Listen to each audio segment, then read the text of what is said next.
Hello YouTube. Today I'm going to show you how to change out the rear air shocks on a 1995 Oldsmobile Aurora.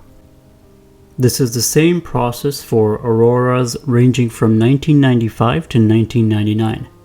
So these came with the factory rear air shock. I don't want the air shocks anymore, so I'm replacing them with the regular struts because it's a lot cheaper and it provides similar or better ride quality than the original air struts. Speaking of original, these are the original shocks to the vehicle. It has never been replaced since the vehicle was new, so I'm surprised it has made it this far in one piece. Hit that subscribe button and show your support to my channel. My channel has grown significantly and it's all thanks to you guys. If you want to connect with other Oldsmobile Aurora owners, I will leave a link to a Facebook group down below in the description, so make sure to check it out.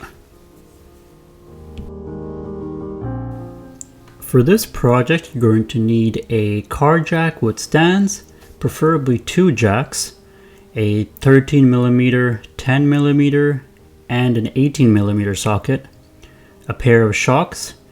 The shocks I bought off Rock Auto for about $180 Canadian.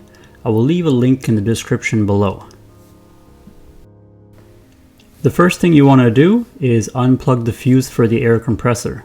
The fuse is located underneath the rear seats. Mine wasn't working to begin with, so I didn't have to worry about the fuse. Now jack up the vehicle and gently pry out the wheel cover housing to expose the lug nuts. Then remove the lug nuts. Once you take off the wheel, you can place it under the vehicle for extra safety. Anyways, look how terrible this shock looks. That's almost 30 years of service for you. Now we're going to disconnect the air line from the shock. You can do this by just simply pulling the air line out of the shock. You don't need any special tools, it just comes off really easily. Here's a closer look at the shocks. Now it's time to go inside the trunk and get access to the shock mount by removing some of the carpet out of the way. The carpet is just held by some rivets which are easy to take off and move out of the way. There are two 13mm bolts holding the shocks in place, so unscrew them using your ratchet. Once you remove those two bolts, take off the bracket as well. We'll be reusing the same bracket when installing the new shocks.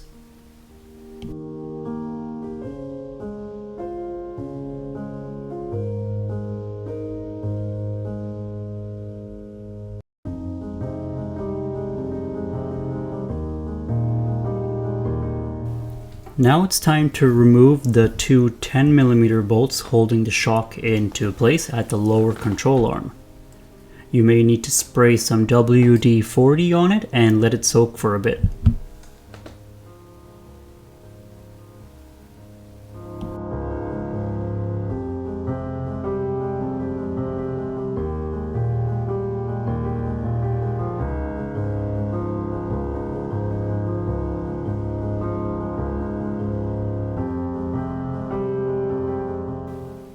I will fast forward as my mechanic attempts to take the lower bolts off. After 20 difficult minutes, we were finally able to get those bolts loose and remove those two stubborn 10mm.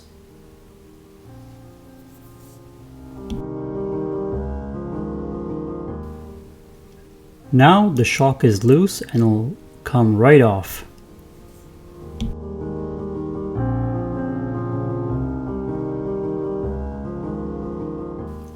Now we are going to assemble the new shock, but before that, read the owner's manual. You can pause and take a quick read.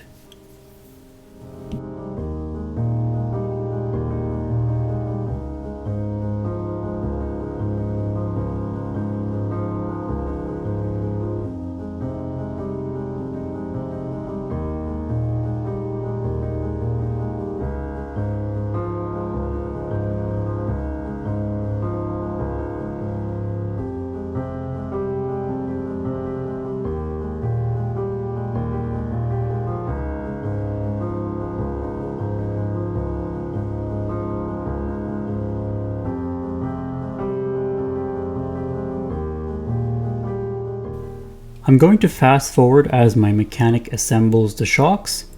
It's a very straightforward process if you read the instructions on the manual. If there are any questions, don't hesitate to ask in the comments down below.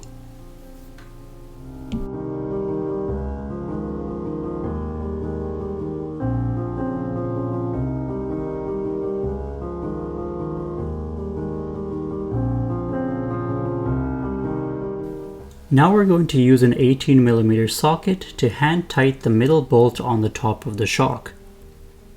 Like I mentioned before, we will be using the old mounting bracket. Align the new shock into the hole, and once it's through, put the old bracket in and use your ratchet to secure the two 13mm bolts in place. Just hand tight it for now, then we will torque it to spec after the complete installation is done. Use your jack to lightly jack up the lower control arm, so it will make it easier to complete the rest of the installation. Now you can bolt the shock to the control arm mount. It's the same two 10mm bolts that we're going to be using. The new shocks come with all new bolts, so I suggest using the new ones and throwing out the old ones. Torque all bolts to 30 pound-feet.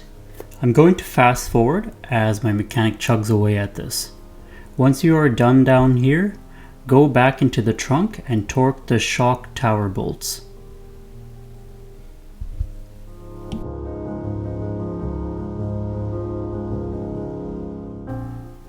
There we have it. That's the final product. It looks amazing. Now about the old airline. You could either tape it up and tuck it at the bottom somewhere, or you can just completely get rid of it by cutting it. Up to you.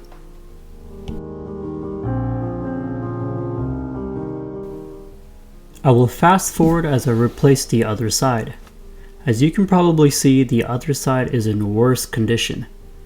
The bottom bolts to the lower control arms weren't even bolted on properly. It was completely loose.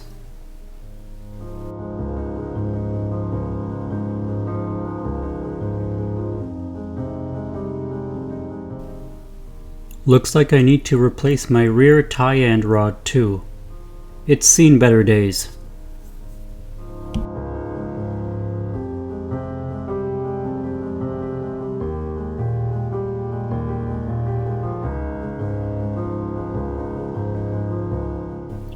So I put a piece of tape on the airline and I tucked it underneath the wheel well area here.